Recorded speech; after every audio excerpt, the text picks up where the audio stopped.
Hola, les habla el doctor Ricardo Contreras de la División de Ciencias Sociales y Administrativas de la Universidad de Guanajuato, Campus Celaya Salvatierra. Hoy les quiero hablar de lo que es el multiculturalismo asimétrico o la división étnica-técnica de trabajo y las subculturas en las organizaciones. La perspectiva es primero a nivel de mercados laborales amplios y el segundo elemento de análisis ya es para ver en unidades económicas cómo se trabajan las cuestiones de las subculturas en las organizaciones. Esto se hace con un trabajo amplio que se hizo sobre los migrantes mexicanos, de una recolección de información amplia. Quiero señalar que este trabajo es una tesis que pues nunca se concluyó, no en términos de acabado, sino en términos de presentación, nunca se presentó. Supuestamente iba para la Universidad de Granada y la asesoraba el doctor Andrés Rodríguez y la doctora Marta Guevara. Sin embargo, yo pienso que es una de las tesis, un trabajo de investigación que contribuye un poco más a entender esta complejidad. Fue publicado en el libro de Estudios Sociales y Culturales sobre la migración y mercados laborales y organizaciones en el tomo 2. Es el primer capítulo del tomo 2. Y nosotros ya hemos hecho un recorrido, ¿no? Voy a recapitular un poquito para que vayamos viendo. Entonces, en un primer trabajo hablamos de motivos de migración. ¿Por qué se van los migrantes? ¿Cuáles son los argumentos que exponen? Y exponen el argumento de la necesidad. Siempre la necesidad va a ser muy importante entenderla en estos procesos. El segundo capítulo que hicimos también en audiovisual es el proceso de circulación de la mercancía migrante y es como los migrantes entran a Estados Unidos, a través de qué se apoyan y cómo entran a trabajar y qué tan calificados, qué tan descualificados están. El tercer documental tiene que ver con los sistemas disciplinarios y las experiencias en distintas épocas de cómo son sometidos en las organizaciones. No es privativa nada más de Estados Unidos. Y la dinámica de cómo juega este papel de subordinación al interno de las organizaciones. El enfoque es más organizacional. Este tiene que ver con los mercados laborales, pero con cuestiones culturales. El que voy a exponer ahorita, el de multiculturalismo asimétrico.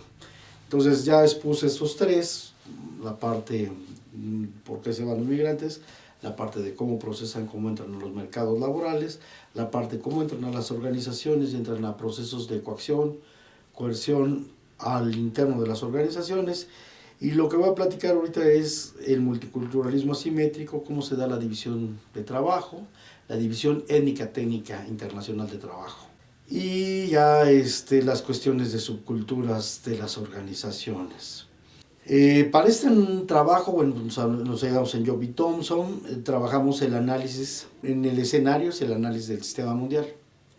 Entonces vamos ubicando a los migrantes en un contexto donde buscan ellos por necesidades, la migración internacional, el recurso de la migración internacional para entrar a un país, en este caso Estados Unidos, que también hay una atracción de oferta de trabajo y sobre todo lo que atrae más que la forma de vida, indudablemente, pero también son indudablemente los salarios. El análisis del campo de la estructura de poder, sobre todo al interno de las organizaciones, como lo vamos a ver, y el análisis de las posiciones y disposiciones, que eso es más de Bourdieu, que lo vamos a estar viendo y analizando de manera conjunta. Es un debate que se dio muy bien en el año los 90, parte del 2000, que tiene que ver con el debate de la multiculturalidad, el debate de la diversidad cultural, el debate de la interculturalidad. Pero retomé el concepto de multiculturalidad entre comillas, ¿no? Planteaba Taylor en el 2001 que hay dos posturas.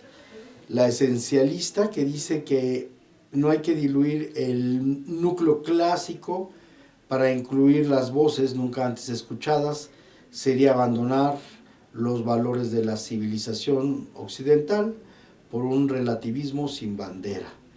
¿Qué es esto? Quiere decir que los blancos, la gente, la parte de Europa, los norteamericanos, no quieren una postura, no quiere que se revuelvan, ellos se hacen herederos de la cultura general, principalmente de la cultura clásica, de las culturas clásicas, y que ven muy perjudicial que otras culturas se involucren, que no sean las dominantes, las culturas dominantes, que se involucren en el concierto mundial, que no, que se debe de mantener el núcleo clásico,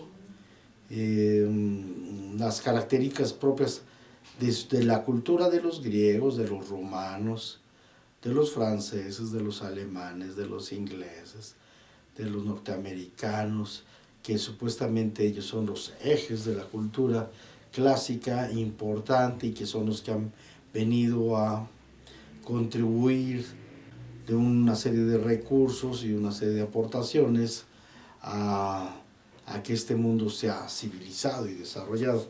Bueno, esta es una perspectiva, indudablemente es muy etnocéntrica, y está en el debate teórico esta postura y en el debate ideológico de los clásicos, y no vemos otras lógicas, no vemos otros países, ahora llamados países, antiguamente imperios, ¿no? Entonces Taylor plantea este postulado más ideológico desde el punto de vista teórico de los esencialistas. Por otro lado, Taylor denomina a los desconstructivistas la siguiente postura. Dice que es importante conservar de los clásicos, excluyendo las aportaciones hechas a la civilización de las mujeres, africanos, hispánicos, asiáticos, aborígenes, americanos, como si el canon clásico, o sea, fuese sagrado y puro, ¿no? Inmutable e inmutante. Sería tanto como denigrar la identidad de los miembros de estos grupos antes excluidos, cerrar la civilización occidental a la influencia de ideas heterodoxas, desafiantes, de perpetuar no solamente la cultura, sino lo que tiene como implicación el sexismo, el racismo, el eurocentrismo, la falta de criterio, la tiranía de la verdad, con mayúscula, y un puñado de otros males intelectuales y políticos interrelacionados. Y efectivamente está el debate de la cultura en el centro de estos postulados, que bien los desarrolla Taylor para reflexionar un tanto de las posturas multiculturales al interno. Entonces, por un lado, los esencialismos, que creen de las culturas dominantes, y por otro lado, las otras expresiones que no son las eurocéntricas, que tienen que ver con los hispanos, con los asiáticos, los aborígenes americanos y los afroamericanos. Entonces, este es un debate político, cultural, simbólico, y que no se queda en el trabajo de Taylor, es manifestado en las sociedades actual, y supuestamente se ha agudizado más, pues, a partir de la mundialización del capitalismo en la época contemporáneas, en los movimientos de Francia sobre el uso del lenguaje, los idiomas francófonos y el anglo, el inglés, y en otros lugares en Europa, antes de integrarse, también qué pasa con las distintas culturas. Entonces sí fue un tema muy importante discutirlo, debatirlo, reflexionarlo. Hay políticas y también hay una serie de experiencias de asimilación, de donde se ponía una cultura, pero se veía que predominaban siempre subculturas en el fondo del dominio cultural y generaban conflicto o desconocimiento o doble juego cultural. Y esto no empieza propiamente con el capitalismo, empieza un poquito más atrás con los Imperio Mundo. Y en los Imperio Mundo el problema también era un problema cultural, el problema de los dominios, de las colonias, de los sistemas tributarios, era cómo someterlos, cómo incorporarlos, cómo dominarlos, que esa es la cuestión, ¿no? Y la figura cultural es importante, ¿no? Entonces hay un entramado histórico en un contexto que hay que ir entendiendo esas distintas relaciones. Sí, pues cuando llegan españoles a América, pues utilizan de mano de obra a los grupos indígenas, no se les quería ya, esto lo hemos platicado en otras cápsulas, donde no se les quería dar la calidad de humano, de ciudadano, mucho menos, ¿no? Entonces eran animales, sirven para carga, para arrastre, para empujar, para las minas. Fue fundamental. En el caso de Estados Unidos, pues también, ¿no? Y a veces la palabra multicultural, claro, es una tendencia política en un momento determinado que cobró auge, fue muy rica en términos de tratar de buscar la experiencia, pero también muy limitada, ¿no? No se da de manera igualitaria en los distintos actores sociales que participan. Hay una reconstitución de relaciones entre identidades culturales, los japoneses, los chinos, los irlandeses, los españoles, los mexicanos, los guatemaltecos, los hondureños, los salvadoreños, los de Puerto Rico al interno de Estados Unidos y los conflictos que hay en términos de su nacionalidad o de su colonialidad, se hacen en procesos sociales de formas de reconocimiento. Primero hay una búsqueda de reconocimiento al interno de los grupos que participan. No olvidemos que Estados Unidos es un país que se le llama país de migrantes, que se vino en distintas olas y en distintas épocas se vino configurando. Aún predomina mucho esta idea de los esencialistas, que tienen con el dominio de lo blanco ante los demás, ¿no? Y que se ha agudizado más el discurso esencialista con Donald Trump principalmente. Y luego, como sujetos relativamente, cómo se van dando en los mercados laborales esta cuestión de la identidad y de la participación en los trabajos, y al interno de las organizaciones. Entonces hay que ver los procesos de participación y de diferenciación de las personas de acuerdo a estos criterios de clasificación identitario, donde se asigna o se designa la presencia, la posibilidad de presencia o la presencia de los sujetos en procesos de reconocimiento, siempre en relaciones de poder. Entonces, por esto juega un papel muy importante, ¿no? Bueno, pues en Estados Unidos, al igual que en México, al igual que en muchos países, hay una diversidad cultural e identitaria.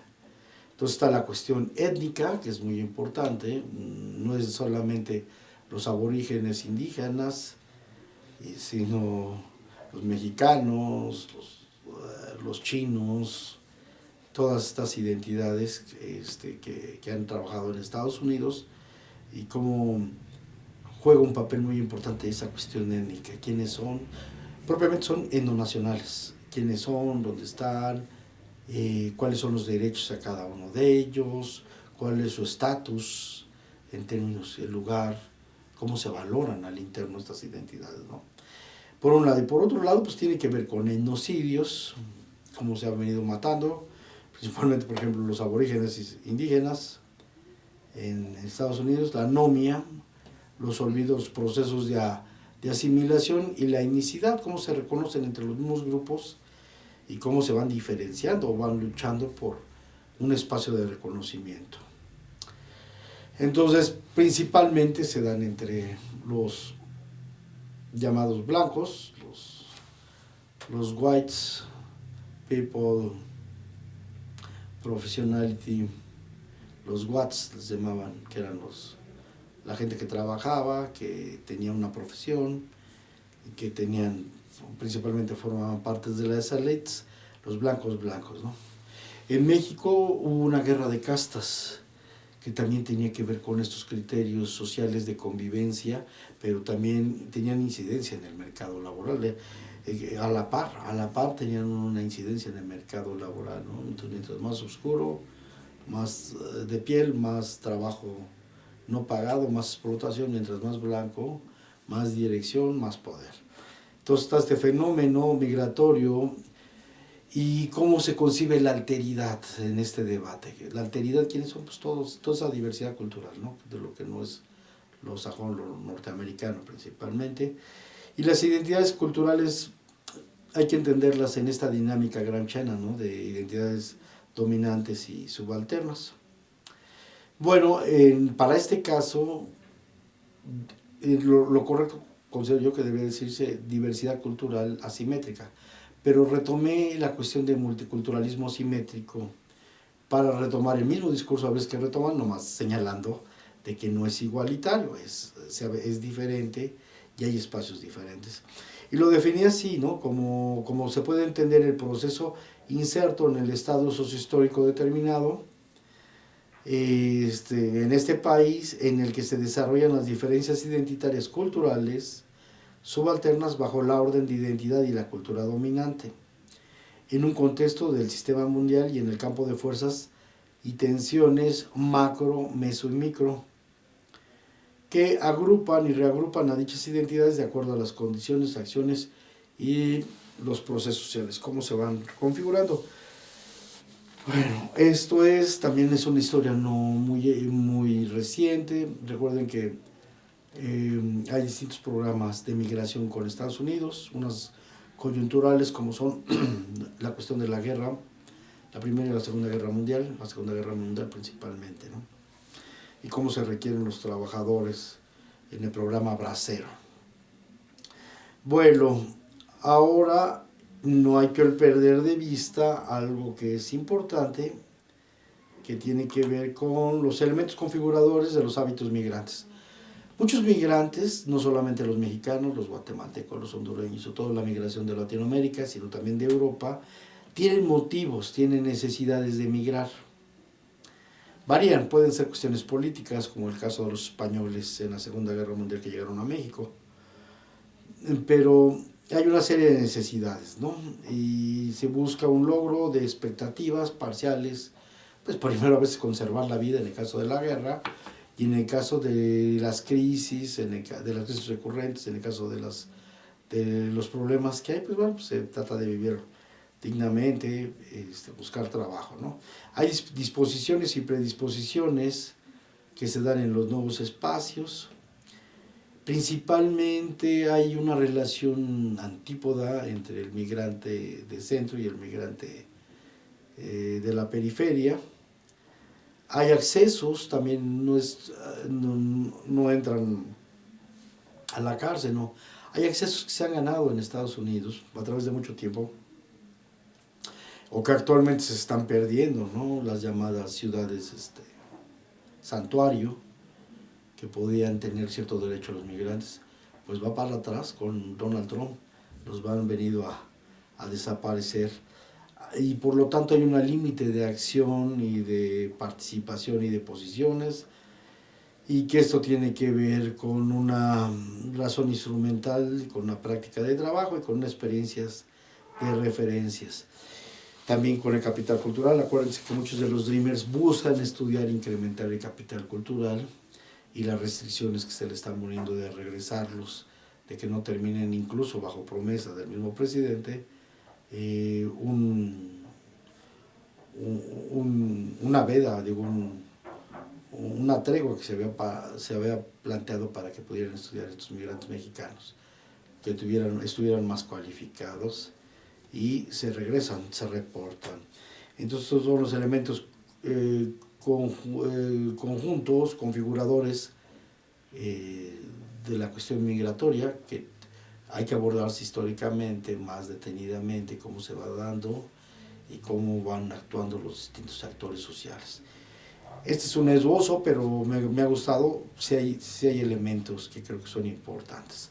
Hablamos de ciclos migratorios y de momentos históricos que también se van dando, y donde el país receptor es Estados Unidos. Bueno, pues hay algo que se llama la división étnica técnica de trabajo. ¿Qué es la división técnica de trabajo? Técnica étnica de trabajo internacional. Bueno, pues cómo se ha venido dando desde los Imperio Mundo el trabajo de manera estratificada, ¿no? Entonces señalábamos antes que tanto en el tráfico de esclavos, como en el colonialismo, como la gente indígena se le deja para que hagan los trabajos pesados, a los mestizos para que hagan trabajos administrativos, y los blancos, que son los dueños, para que hagan el trabajo ejecutivo de sus actividades económicas. Pero en Estados Unidos es un poco más complejo y históricamente se ha venido configurando de muchas maneras, a tal grado de que en la discusión del derecho empieza a haber figuras nuevas como el derecho colectivo, que no está muy contemplada en México, pero que en Estados Unidos sí. El derecho colectivo, el derecho de grupos, que se han venido, indudablemente aquí los afroamericanos jugaron un papel muy digno, también con un alto costo de sacrificio en términos de reconocimientos culturales. Bueno, entonces entendemos que está la cuestión centro-periferia y que hay migración de los países centro también. En Estados Unidos vas a encontrar ingleses, vas a encontrar españoles, ¿sí? Y que hay una diversidad de gente que va de centro a centro, ¿sí? Que tienen que ver con diseñadores de tecnologías, que tiene que ver con el bueno, allí no es de fuerza de trabajo, pero también hay intercambios de gerentes en estos centros, mercados mundiales, ¿sí? Y en algunos casos sí hay intercambios de mano de obra calificada, sobre todo profesionistas, ¿no? Por el otro lado están las posiciones de los hábitos que tienen que ver con los capitales culturales y sociales y los rasgos raciales como un criterio de denominación para ubicarlos y de dominación para someterlos. Por otro lado están las identidades de las periferias, que tienen que ver con mano de obra, algunos casos cualificada, semicualificada, y también hay muchas descualificadas, que no se quiere, que por ejemplo el caso de Trump ha señalado que, pues, que no quiere a gente ignorante, que no quiere asesinos, a violadores, y lo maneja y los criminaliza, pero también es cierto que en el campo y en una de las actividades, pues la gente muy descualificada para los trabajos industriales, muchas de ellas es gente de campo, sí sabe trabajar en el campo y es muy dócil y además es muy aguantadora. El trabajo de campo de las actividades agrícolas, ganaderas, principalmente silviculturas, no la aguanta cualquier gente. Entonces, sí, aquí hay una cuestión de choque que tiene que ver con la formación. Mucha de la gente campesina mexicana no tiene la primaria completa, algunos ni saben leer, pero son trabajadores y esa es la cuestión. Y en Estados Unidos ese trabajo pesado, descualificado, no lo quieren trabajar, como ya lo hemos señalado, ¿no? Los mismos, la misma gente de Estados Unidos. Entonces son empleados, consumidores, gente que está ahí y que requieren en los mercados laborales, pues también a este tipo de gente. Y a veces en lo industrial también hace falta los milusos, que con una capacidad mínima pues pueden ser jardineros de mantenimiento, no jardineros de diseño, ¿no? Que es mucho más complejo. Bueno, están las relaciones similares y homólogas, y están las relaciones horizontales y también están las relaciones verticales en ese mercado laboral entre gente que viene de los centros, que tiene mayor niveles de estudios, con los de las periferias que son menos cualificados. Sí hay cualificados, pero hay menos cualificados y descualificados completamente. Eso se da en la División Internacional del Trabajo. Por otro lado, también hay que entenderlo ya una vez a nivel, ya platiqué a grosso modo de la división étnica, técnica de trabajo. Alguien trabaja en un segmento de mercado, alguien trabaja en otro segmento de mercado, otros trabajan en las tomas de decisiones, son ejecutivos, y otros son los dueños de los medios de producción. Y al interno de la organización, como hay un grupo dominante, político, hegemónico, hay tecnología que busca la disciplina, paralelo a estos procesos que son complejos.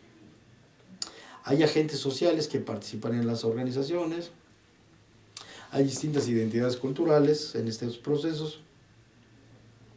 Cómo se dan dando las posiciones en la producción y también en el consumo cultural y en el consumo social. y económico, de acuerdo a la estructura, las dinámicas de campo.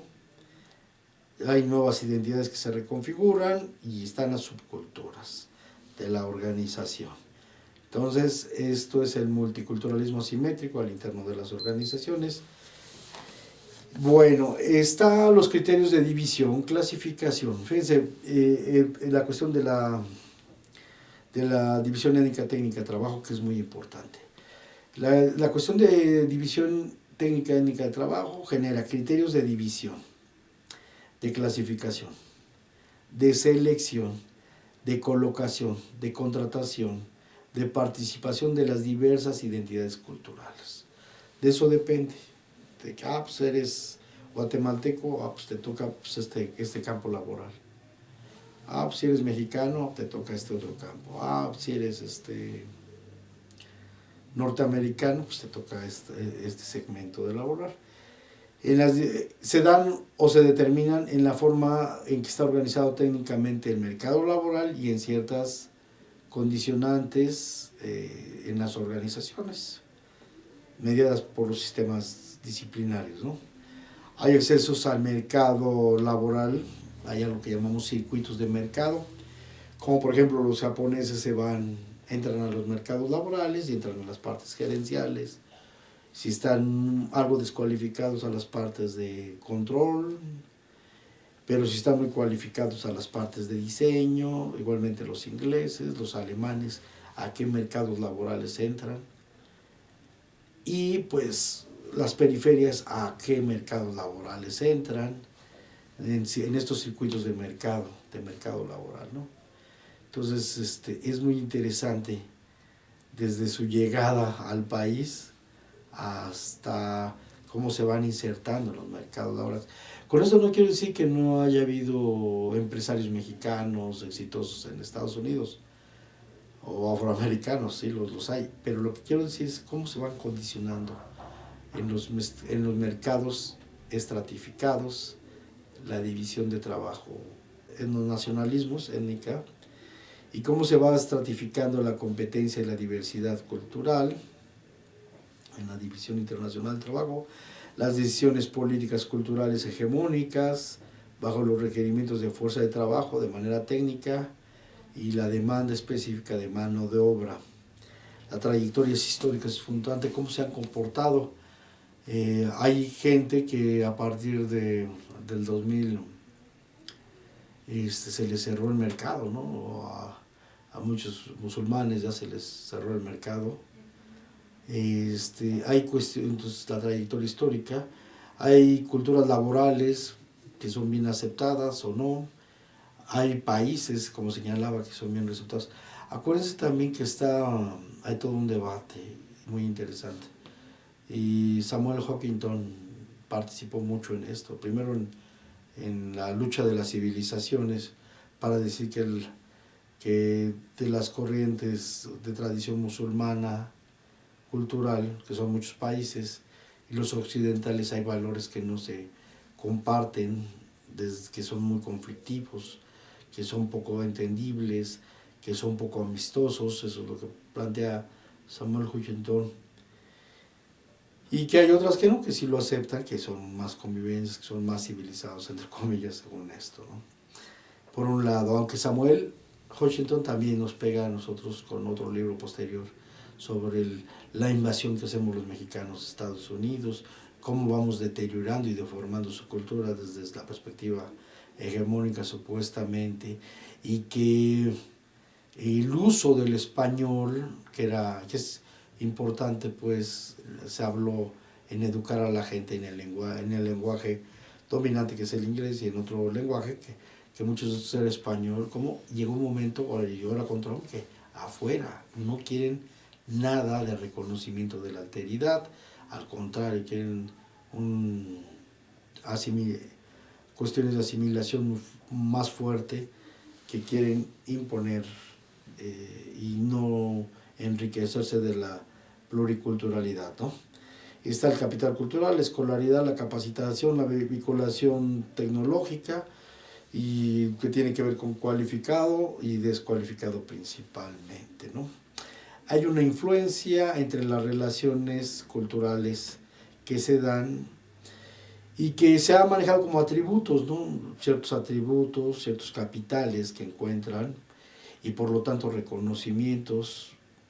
Hay rivalidades, hay colaboraciones y hay compañerismo y hay ambientes laborales. Muchas de las historias y muchas de las formas de persuadir, incluso en Estados Unidos, es que los trabajadores migrantes mexicanos si son responsables, si chambean, si han sido muy trabajadores en sus empresas.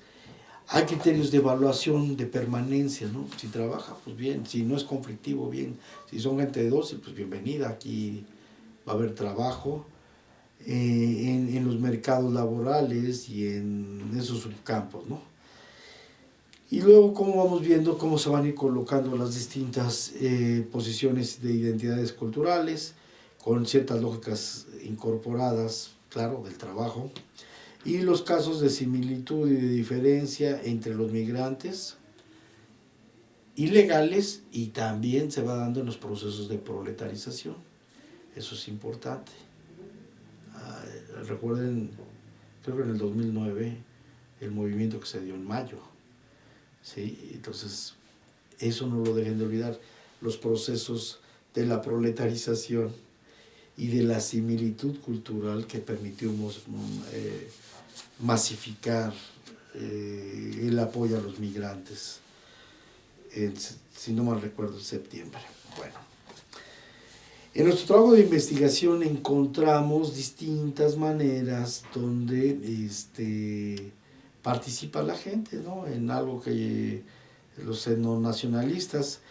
¿Y cómo se levantó esto? Bueno, lo hicimos a través de preguntar en dónde se insertan los mexicanos y a quienes conocieron, y bueno, pues ellos nos dicen a quienes conocieron, y bueno, pues nos dicen que conocieron a distintas gentes, alemanes. Los alemanes estaban en el sector terciario principalmente, los árabes estaban en todos los sectores, pero predominantemente en el sector secundario, los afroamericanos en el sector terciario, y no muy ajeno en el sector secundario, los argentinos en el sector terciario y algunos en la parte de producción, en el sector primario. Quiero señalar que de acuerdo a esta investigación hubo pocos pocos identidades culturales que participaban en el sector agrícola. Sí hay polacos, sí hay argentinos, sí hay algunos árabes, sí hay brasileños, hay colombianos, hay cubanos, hay chinos, pero principalmente son mexicanos. Sí hay chilenos, pero predomina la mano de obra mexicana en este sector, que es el sector del campo. En el sector secundario pues, encontramos principalmente a afroamericanos, a colombianos, a cubanos, a chinos, a chinos de esta primera tabla. Y del sector terciario, bueno, pues el sector terciario en Estados Unidos es el más de diversidad cultural, donde más participan distintas identidades. Entonces están alemanes, los árabes, los australianos, los afroamericanos, los argentinos, que son bastantes en proporción, los brasileños, los colombianos, los costarricenses, los coreanos. Los coreanos participan principalmente en el sector productivo, y los chinos, claro, pues, que tienen que ver con la comida y demás. Por otro lado, está también en esta parte de la otra tabla, están los dominicos, están los ecuatorianos en el sector terciario, los españoles en el sector secundario y terciario, pocos en el campo, los filipinos en el sector terciario, los guatemaltecos, que son infinidad, en el sector terciario, posteriormente en el secundario, y los guatemaltecos en el primario. Los hondureños, bueno, los hawaianos no hay en el campo, hay 2 en el sector productivo. Los hondureños, que es colonia Hawái, ¿no? Los hondureños, 44, predominantemente están en el sector terciario, posteriormente en el secundario, casi el doble en el terciario, y le sigue el secundario en los sectores de fábricas. Bueno, después encontramos por otro lado encontramos a los ingleses y a los ingleses, a los iraquíes, a los iraníes. Acuérdense que sí hay una ruptura muy fuerte con los iraquíes y los iraníes. Entonces predominan los italianos en el sector terciario, desde el comercio y servicios, están en el sector secundario, de acuerdo a la investigación. Los japoneses están en el sector terciario y en el sector secundario predominan. Pocos en el sector primario. Están los nicaragüenses, que no trabajan en el campo, sino principalmente en la parte de terciaria y de secundaria, donde están en la terciaria y en el secundario, y los peruanos. Entonces, si nos fijamos bien, es muy interesante, ¿no? Como tenemos a los chinos participan casi en todos los sectores productivos y son tan numerosos como los latinoamericanos, los hondureños, guatemaltecos, mexicanos, salvadoreños. Los mexicanos, ¿cómo se pelean? Se van a estar peleando por el mercado laboral con los afroamericanos, pero con los salvadoreños, hondureños, guatemaltecos principalmente van a estar ahí posesionándose, y esto va a generar también ciertas lógicas. Están también los polacos,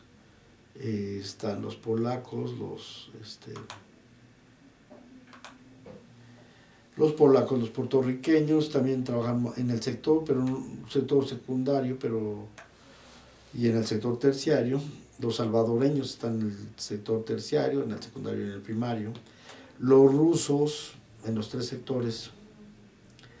Los venezolanos en el sector terciario principalmente. Y bueno, pues es lo que encontramos de acuerdo a la División Internacional de Trabajo, en qué sectores son, de acuerdo a los nacionalismos, donde están insertados más estos grupos, ¿no? Bueno, también es importante entender que el trabajo forma parte de un entramado complejo en las relaciones de poder, en las organizaciones y en sus diversas dimensiones. Hay relaciones sociales de producción, no lo olviden, quienes son dueños de los medios de producción en el capitalismo y en Estados Unidos, cuál es la división étnica técnica de trabajo en el sistema mundial, y la microfísica de poder, que tiene que ver con ejes del campo, las posiciones, disposiciones, los márgenes de acción y representación de las agencias, hasta dónde estás facultado, qué no estás facultado a estar al interno de las organizaciones. Hemos platicado un poco de ello. Los sistemas disciplinarios, ya platicamos de ello, y las manifestaciones de contrapoder y resistencia que se dan al interno de las organizaciones. Claro, no son levantamientos, no son motines. Sí los ha habido, pero se dan en una lógica muy interesante que encontramos en esta investigación. Bueno, entonces también no hay que olvidar que en el sistema mundial, en general, se dan las relaciones sociales de producción, y hay una división de trabajo étnica a nivel macro, micro y meso, en las organizaciones y los sistemas de mercado laboral, y el entramado de relaciones de poder que se dan entre las identidades culturales, las configuraciones sociales de manera simultánea, dinámica, compleja e integrada en su momento histórico, social. Sí, cómo cambia. Bueno, también no hay que olvidar las relaciones sociales de producción, esto ya también lo platicamos, que tienen que ver con el capital, con el pago de la mano de obra, con los medios de producción, con la división de trabajo, con los ejércitos de reserva y con el Estado y las leyes. Eso es importante retomarlo. Ya no lo voy a retomar, ya. Y esta es una aportación, ¿no? O sea, fíjense que es muy interesante qué es lo que encontramos en Estados Unidos por la diversidad cultural. A lo mejor posiblemente en Europa de la misma manera, ¿no? que hay una división técnica de trabajo y que se da al interno de las organizaciones. Y entonces están los alfa, los beta, los delta, los gamma y los epsilon, jerárquicamente, ¿no?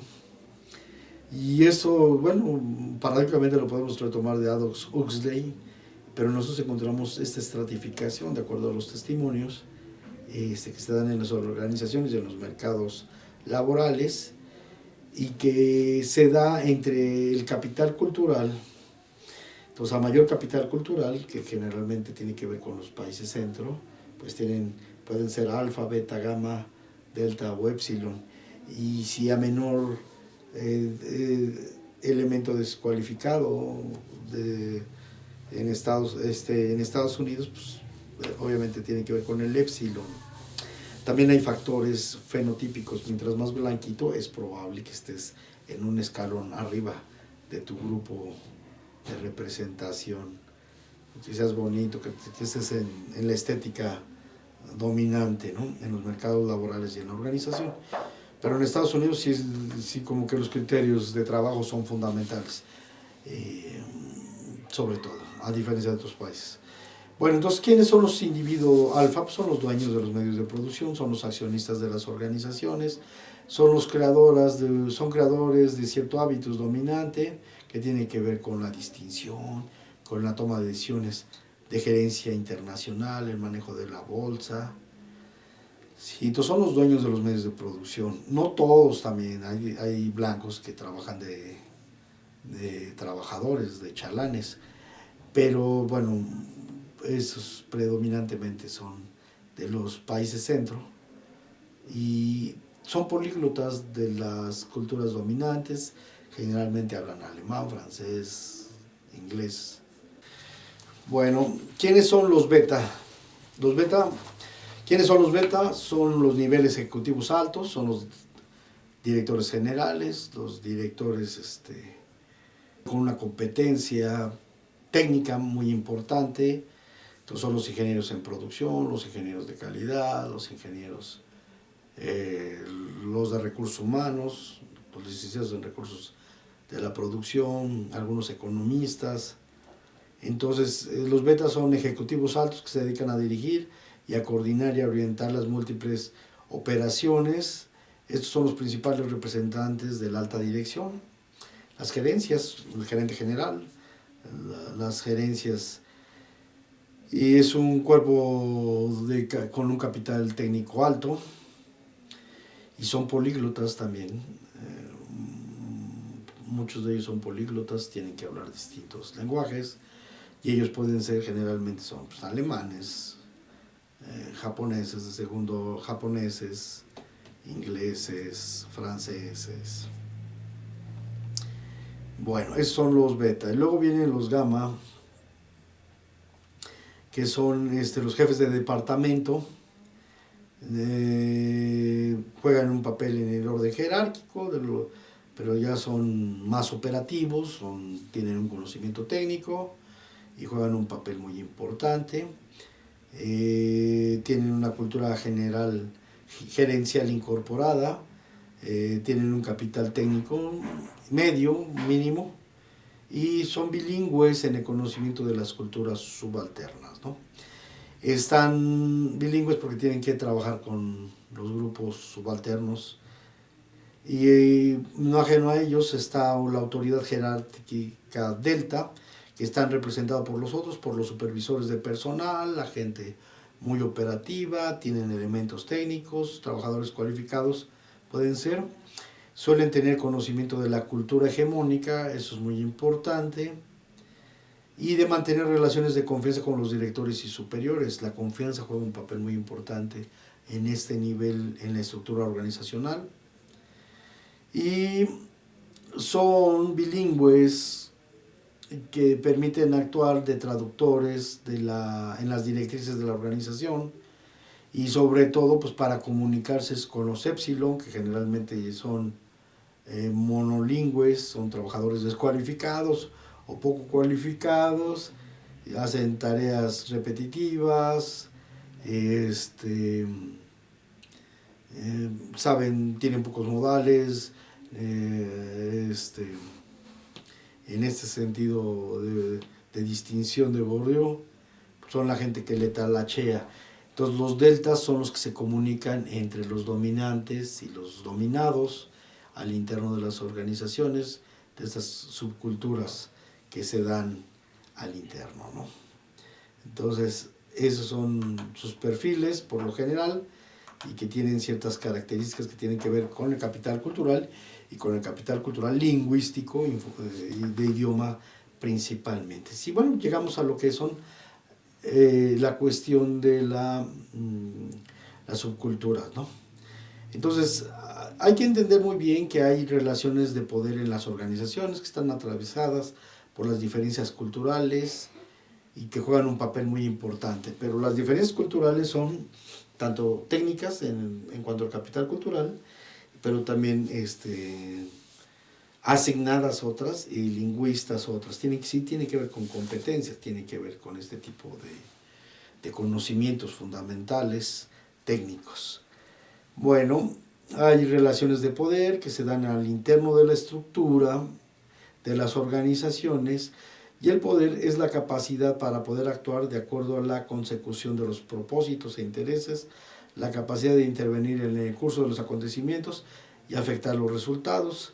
Los individuos, las personas ocupan posiciones dominantes en grandes instituciones y pueden contar con inmensos recursos a su disposición, los gerentes. Claro, y se les permite tomar ciertas decisiones con márgenes de acción para perseguir objetivos que tienen implicaciones de largo alcance, y esto lo dice John B. Thompson en un texto. Bueno, sobre las líneas de tensión al interno de una organización, ¿cómo se dan? ¿Cómo se dan? Fíjate que es muy similar a lo que pasa a veces, bueno, claro, con sus relativamente con sus diferencias, pero al interno de las cárceles también pasa esto, no solamente al interno de las organizaciones. Claro que al interno de las cárceles el dominio es un poquito más violento, ¿sí? Entre los cabezas rapadas, los blancos nazis, y los mexicanos del sur y los mexicanos del norte, en fin. Las líneas de tensión de relaciones se hacen comprensibles en la estructura, no en las personalidades, sino en el campo de las relaciones que se incorporan de acuerdo a sus posiciones en el campo organizacional. Entonces, de acuerdo a la jerarquía, hay márgenes de acción y representación. Los márgenes de acción y de representación son roles de la estructura de acuerdo a las facultades que tienen cada uno de los agentes de campo. ¿Quién la asigna? Pues la competencia laboral. Ahí es una competencia técnica. ¿Quién toma? Pero no solamente eso, sino que porque alguien puede llegar con una ingeniería, pero trabajar como obrero, porque ellos ya tienen sus ingenieros.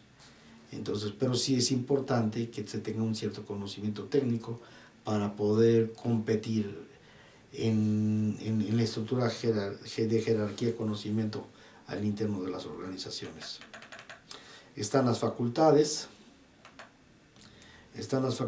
y las desfacultades y las propiedades del hábito de campos. Entonces, las relaciones de poder en la organización mantienen los polos de disposición de las estructuras, las asimetrías de las que las participaciones difícilmente se confunden.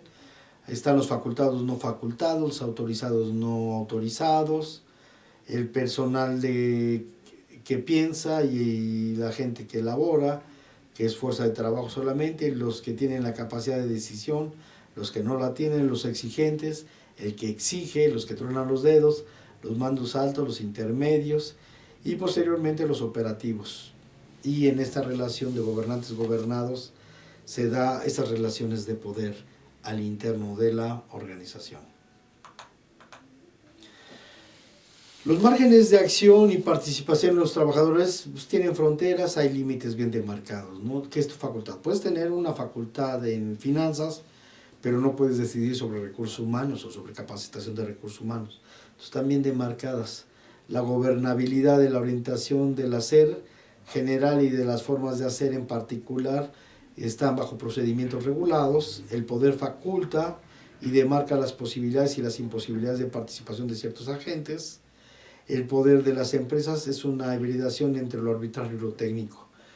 Sí, no es, bueno, indudablemente tiene que ver bastante las cuestiones técnicas, pero lo arbitrario es que, bueno, pues, se considera que, bueno, aquí en México es más claro, a los hijos de los ricos a veces no tienen ninguna competencia técnica, ninguna experiencia, y los ponen de directores generales y cometen demasiados errores. Y eso es lo arbitrario, ¿no? Se les pone, pues son los dueños, o son los hijos del dueño, o son los amigos de la familia de los hijos del dueño. Entonces las organizaciones tienen mecanismos para garantizar el orden y, claro, la eficiencia, y tienen elementos de expulsión como mecanismos de sanción. Vámonos, fuera de la... Por cierto, Trump participaba en un programa donde les gustaba correr a la gente y lo hacía con un énfasis paralingüístico, a la hora que los corría afuera. Les gustaba mucho a la gente esta parte, ¿no? Está la cuestión de subordinación, ¿no? Bueno, pues la gente entra con intereses de mantenerse dentro de ella, de trabajar, implica un conocimiento que requiere, hay una vivencia en la relación contextual donde demanda trabajo, en una competencia laboral que está reñida, que supuestamente hay muchos. Hay otros trabajadores esperando la oportunidad de trabajar y estando como ejército de reserva, los trabajadores se presta en esta estructura a que estén haciendo ante la situación y en esa condición de obedecer a quien dicta la orden. Entonces la obediencia juega un papel muy importante bajo los mecanismos de los sistemas disciplinarios. Bueno, en las subculturas, en las organizaciones